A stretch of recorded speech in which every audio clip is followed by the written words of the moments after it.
sifflé dañuy jël luñu moom dem suñu. jël Franc day pression ci man. jël Franc de pression ci Forza. mooy du dëgg dara du fa dara. barki maam Cheikh Ibrahima am nga combat. am nga client boo dul yàqal fenn am nga client bu soxla am nga client bu bëgg am nga client bu ay mbokkam yàpp. moom bu taxawee day lamb. def lu ko neex rek. lii du combat. lii moom moo ko def combat lii dafay musculaire la.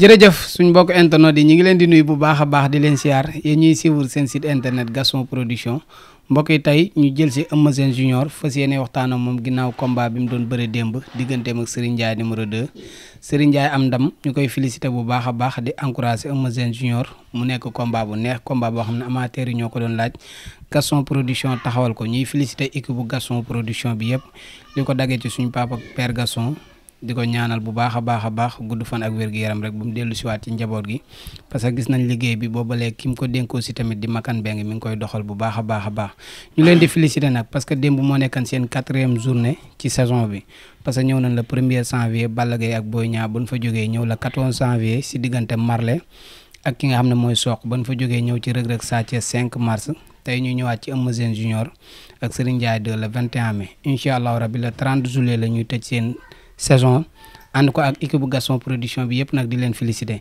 tey nag ñu jël si Baye Fall bi fas yéene waxtaan ak moom ci làmbu démb ji parce que tamit làmbu démb ji xaw naa doy waar de parce que gars yi dañ koo gëj a gis defetam yaakaar naa ne journaliste yi mujjee ñëw si làmb yëpp gisuñu defetu Eumeu Sène Junior depuis 2014 la amoon defet digganteem ak xale bi nga xamante bi nii mooy Modou Awatine la bu ma juumul boobu la gëj na am defet boobu léegi nag mi ngi ci parcours bi teg la fi ñu gën a naqaree daan ci làmb daan leen fàttewu leen tàkku saanam ga ak Kaaw Cissé baat ak tontu la woon moom ak Tigre noonu la demee moom ak Malam Ñaani aussi tamit nga gis ndaanaan yu bëri yum daan moom ak général Malika moom ak Limousine ba ci combat yi nga xam moom la mujj muy diggante Bour Sine ak Kalmu Ndour maa ngi lay siyaare bu baax a baax di la bëggee bàyyi la nga nuyoo mbokk internet yi. waaw auzu billaahi mina seytaani rajiim bismillaahi rahmaani rahiim yi wax ne alhamdulilah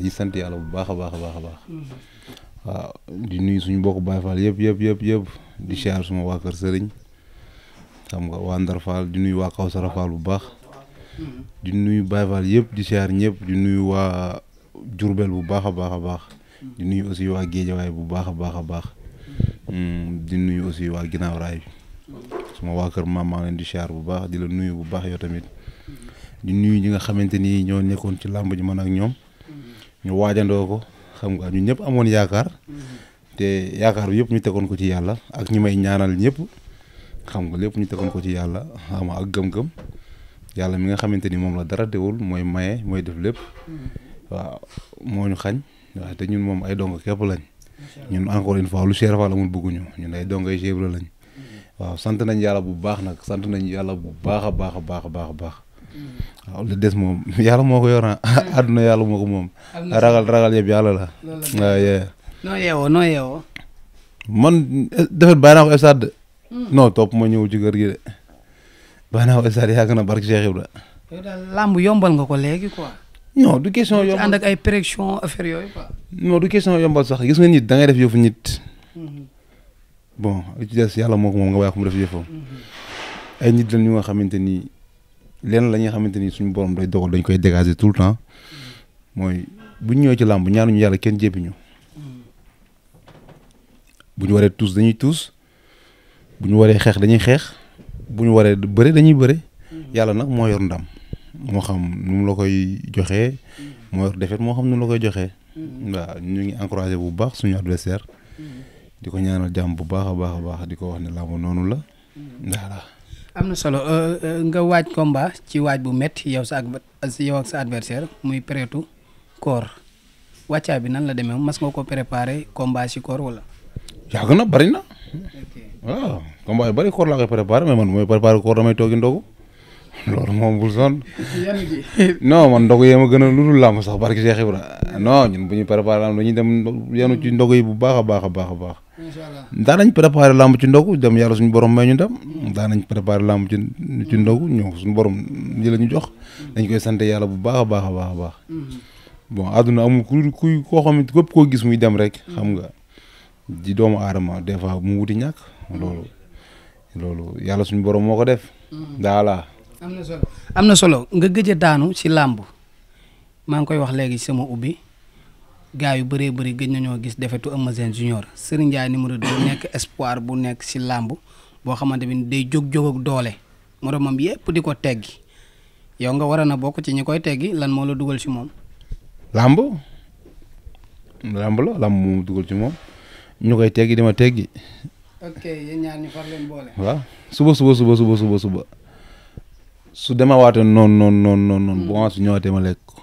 macha allah barki Cheikh Ibra waaw làmb la rek waaw doo wut si woon ma wut si mu am yaqin ma am yaqin. yàlla mooy may yàlla may na ko xañ ma. deful yàlla lu tax yàlla may ko def ma yàlla lu tax yàlla xañ ma lépp mbir yàlla la. waaw. mu mel ne seen tegtal yi soreewul de parce que xaw ma yaa moo la yoxal xaw ma yaa ko yoxal. da nga dugg rek mu dugg. comme naka. est-ce que xaarantewu leen ci bunde wala ngeen daje fa.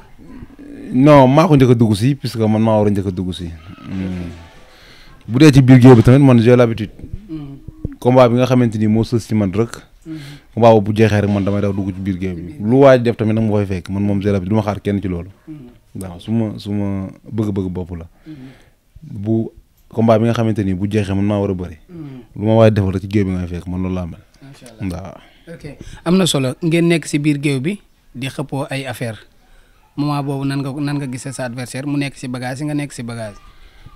moment boobu nag boo bëggee dégg wax dëgg fa yàlla maa ngi concentré woon sama bopp xam nga puisque man soo ma xamulee bon comportement bi ci biir géew da nga naan kii dara ñoru ko. war ko maa ngi ci sama lamb bu baax a baax mais si comme ça noonu la ma yàlla bindee. bon suñu nekkee doo gis ci kanamu kii jaaxle wala dara quoi. loolu moo ma jaaxal quoi. non noonu laa mel.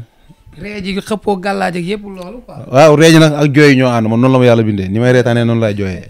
non barke Cheikh Fall lamp noonu la ma yàlla bindee noonu laa mel. waaw gisoo gars yi dañu xëy ñoom ñëpp di kaas. bi boo nga dem def leen da bàyyi lamb ndax doo mbër. mais loolu tax bëgguma ko dégg mooy que dañ daan dem. ci comportement bi am ndam. ñëw nañ maa ngi koy wax léegi Matar suma papa la si man sax. dañ daan ne comportement boobu lañ doon yóbbu bu dee am ndam. boobu bu ñu ko yóbboo am defet yàlla moo ko dogal. ok am na solo ñu xool ne démb sa adversaire pare na lu yàgg nga nekk ci say bagage préparation mystique bi dafa yàgg lool ci Eumeu Sène junior. waaw yéene gars yi rek gars yi ñoo yéene rek ñoom ñëpp ku ci nekk bagage yi ngeen di falak nga def ko mais bu doon man rek barki Seera Fall lam ci cumukaay ba laay pare ñëw. incha allah ndax waaw ci cumukaay ba laay ndax liy daan bër daanaka ñëwul esaat. bu doon man dong ci cumukaay ba laay pare ñëw waaye nit ñi dañuy ànd ak yow ngir yéene di la jàppale te yàlla rek tax ku ci nekk da nga ko war a jox yow wàccu waayam. donte bu ñuy dagg suñu xaalis yëpp mu jeex foofu ci géej bi ñoom ñu bañ a mer wala ñu bañ a def dara jaral nañu ko. moo tax ku ci nekk dama naa la defal ndànk rek dalal boo xoolee man sama tuuma yëpp gars yi ku ci wax ma dalal rek laa lay wax. waaw yàlla noppi na bu yàgg. am na solo dañu gis démb yéen ñaar ñëpp ngeen laal cosaan nga andi takkub dugub mu andi baagub teen. lamb ji lamb la. démb ji garaaw na de. non lamb la woon. da ngeen doon lamb de. non dañ doon lamb wax naa ko ko suñ première signature nee naa ko dama ñëw bu baax pour ñu lamb. bon xam nga am na seen benn audio bu fiite woon sax ñoom ñu ma doon wax naan buñ bëree woon la 17 nag ñuy daan ba toog suñu kaw xam nga mais loolu far na waaw le 7 mai loolu far na yàlla suñu borom moo ko dogal bu yàgg ne man waruma daan Serigne Ndiaye waaj nañ de ñun barki maam Seera Fall Lamp mi ma yaakaar waaj nañ bu baax préparé nañ bu baax a baax daal di nag lii mooy lu gën ci ñun te li gën ci ñun nii ñun moom lañ bëgg. am na solo ñu ñëw ci biir làmb ji. Eumeu Sène junior nan la abordé combat am ba début à la fin. waaw comme ni may abordé suma combat yëpp arbitre soufflé na ma léewtoo xam nga ay ndaanaan ñoo ko indi tamit ma ko doon damyee pour boot suma cumukaay bon bëggul loolu mais sinon mieux vaut kon man fi ma samp du ma fa jógee. bu fekkoon maa boot suma cumukaay fi ma samp du ma fa jógee. mais bëggul loolu quoi dem nañ ci tirage bi mu gañe ma ci tirage bi ba tey c'est pas grave garaawul ci man xam nga maa ngi damyee ci biir làmb ji xam nga mais mu ngi bañ loolu quoi waaw. ngeen doon naxante quoi. waaw ñu doon naxante. ok dañu gis ne yow yaa njëkk a dóor mais da nga dóor ba pare rek pare ci quoi xeex bi waxatoo si dara lan moo nekkoon problème bi. non pourtant sax du xeex bi waxatuma après xeexaat nañ bi ma ko dóoree gauche droite après dóoraat naa ko beneen gauche moom nag dóor na ma 3 coups yu dal. waaw da lay chargé 1 2 3. non droite bi rek mooy dal moom benn yoon ta loxoom bee jógul quoi bon droite bi rek mooy dal day tegale tëf benn bi ñaari droite la benn droite la waaw.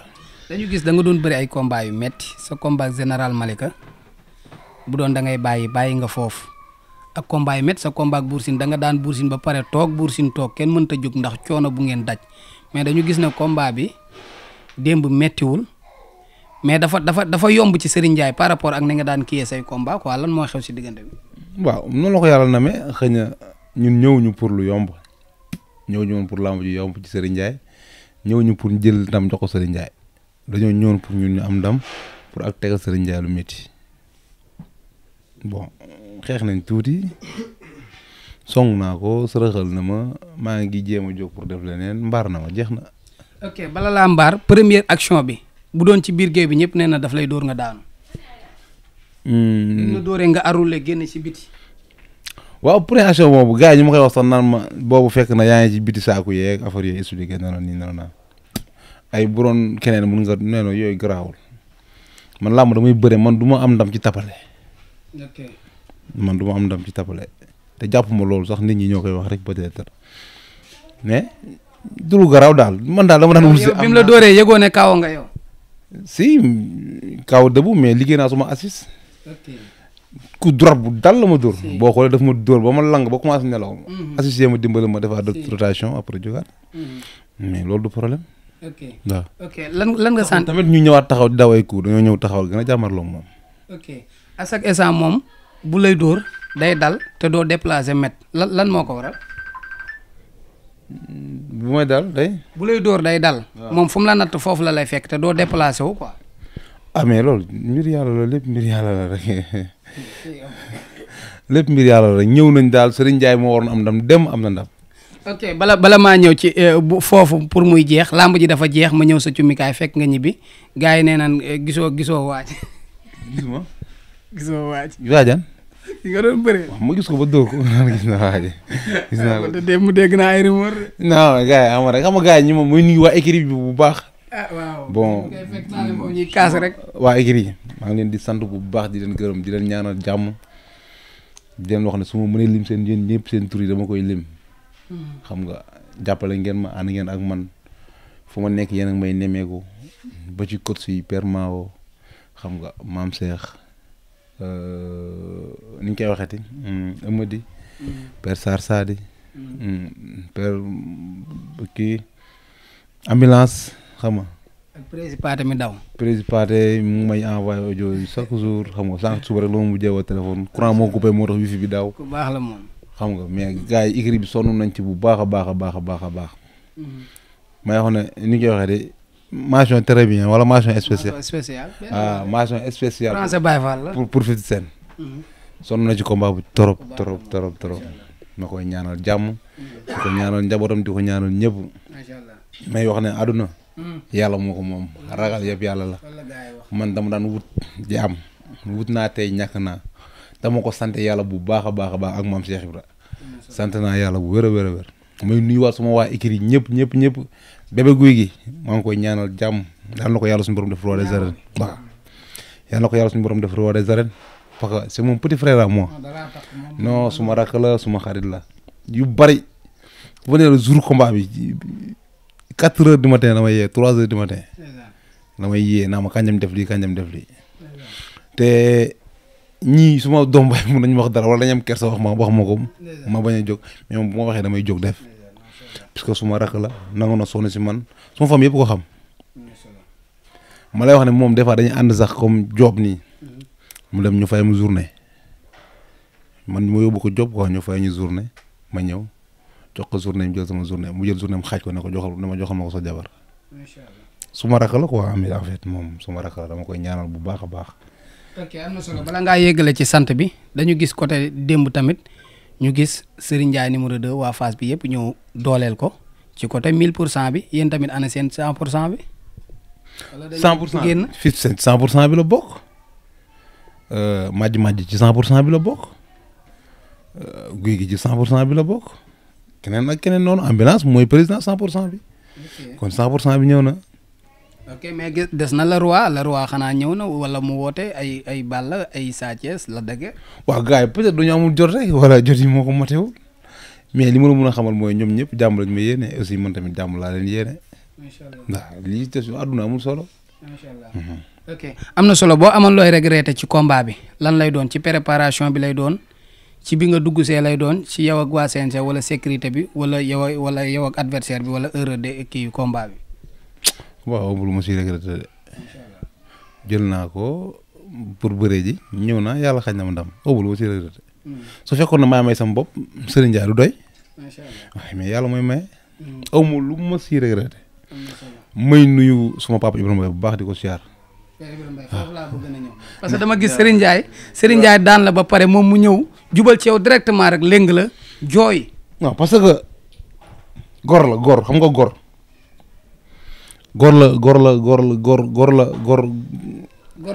gor dëgg la parce que sport moo ko tënk.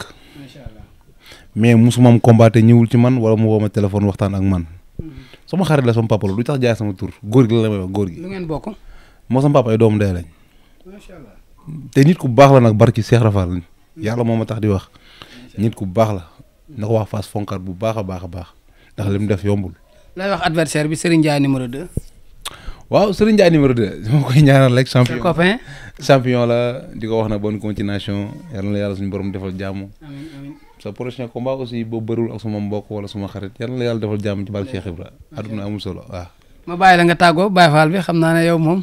waaw ñi may sant moom di sant suma famille yëpp. di sant ñi nga xamante ni ñooy nekk ak man muy Père Thier bi nga xamante ni bàyyi na léppam depuis lors. macha allah dafa waroon a tëdd sax hôpital. mais dana du ko def ndax dama am combat te suma papa la. xam nga di nuyu aussi Matar Thiam mi xam nga Baara borom Kolobaan maa ngi koy siyaar nga xamante ni mooy papa yi caatu Kolobaan daanaka. mën a sonn ci moom Joël suma booy dëkkandoo yi papati xam nga Rone Ali Seck bi nga xamante ni suma jarbaat la dafa mën a sonn ci man. di nuyu ki nga xamante ni Tafa Waalo nga xamante ni moom man ak moom benn lañ. bon li may tere moo nekk ci moom. ay doomu baay lañ. mais ci da ngeen nduróol ci lañ xamante man ak moom ci suñu xew yi soit dëj wala ngente ma koy nuyu di ko ñaanal bu baax di ko ñaanal di ñaanal njabootam di nuyu suma grand frère Ablaye Ndiaye Ali Thiam ak Nala Sall aw ma seen fay di nuyu waa 5-5 bu baax aussi tamit di nuyu yaa aji maa ngi koy ziar bu baax sonn na si combat bi trop di wax ne àdduna daal lu rafet rek moom solo xëñ na lii moo gën lii mooy jàmm ji xam nga di nuyu Viekan Abdou Karim suma rak maa ngi koy char bu baax di nuyu aussi Saliou Ndiaye suma rak xam nga moo daan toog ci mukaay mais yàlla suñu borom dafa dogal combat bi dafa tëdd tawat xam nga ak sama jarwaat bi toogoon ci mukaay muy Fallou Seck ma koy nuyu bu baax a baax a baax borom daaru maa ngi koy char di nuyu aussi famille Thior bi yëpp muy Bouba ak Thior ñoom ñëpp maa leen di char di nuyu mon grand frère à moi allez borom rek kooku kenn la si man lu waay am mos moo tax man namuma dara si kaw suuf barki Seera Fall Lamp su doon dañ naan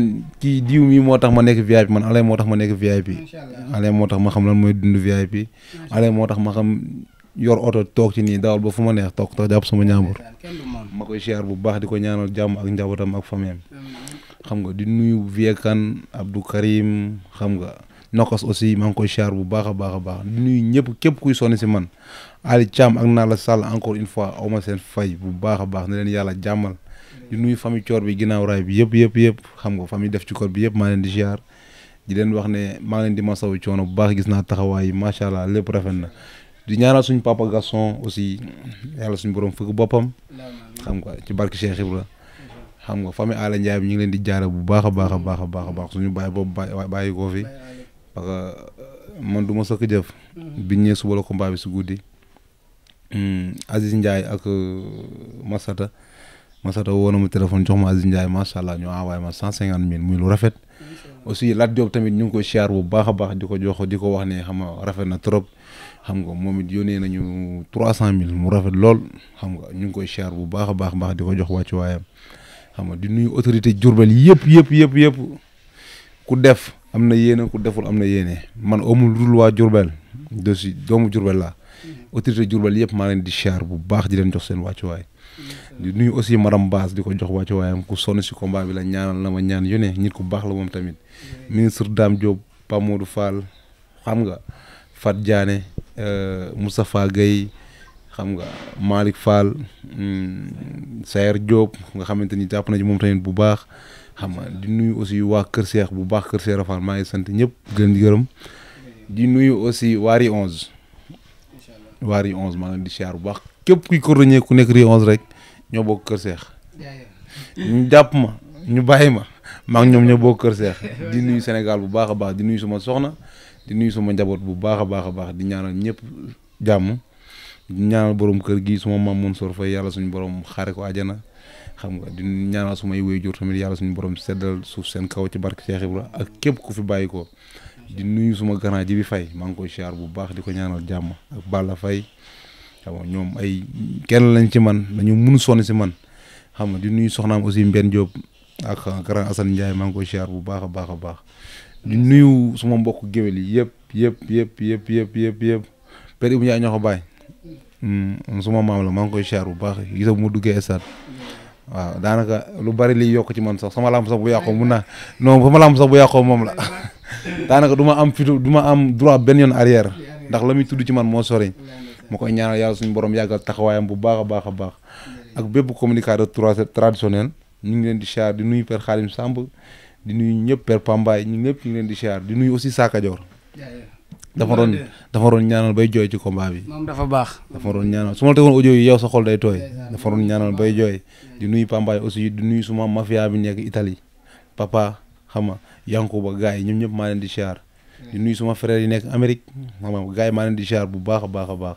di leen wax ne kontaan naa ci yéen maa ngi leen di jégalu di leen ñaanal jàmm ba la prochaine incha allah peut-être suñu amaatee combat yàlla mun nañu suturaal parce que yàlla moo yor ndam encore une fois. jërë ngeen jëf. macha allah mi ngi noonu Baye Fall bi lan dalaloon tey di ko jaajëfalaat bu baax a baax ci disponibilité bi mbokk yi di leen jox di daje rek ba beneen yoon ci Gaston Production jërëjëf.